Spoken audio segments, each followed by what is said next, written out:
Railway भुयारी मार्गावर हनुमान मंदिराजवळून पायऱ्या करण्याची मागणी. ZRUCC सदस्य रविकांतदादा पाटील, उपाध्यक्ष वैशालीताई सूळ व परिसरातील नगरसेवकांची मागणी.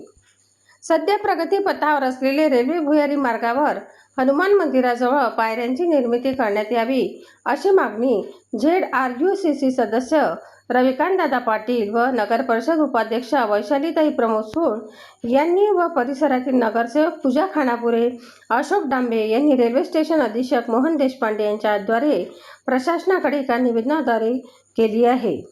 धनगर नगर परिसराला हा भुयारी मार्ग लागून असून सदरचा रस्ता हा ओमनगरजवळ आउटलेट निघतो. मात्र मुख्य रस्ता हा हनुमान मंदिरासमोर असल्यामुळे या ठिकाणातील नागरिकांना फिरून जावे लागणार आहे.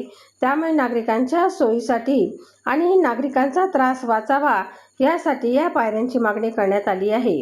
यावेळी विविध समस्येसंदर्भात चर्चाही करण्यात आली. यावेळी नगरसेवकाबरोबर समाजसेवक गजानन नाईकवाडे यांची उपस्थिती होती. सनसनी न्यूज, शेगाव.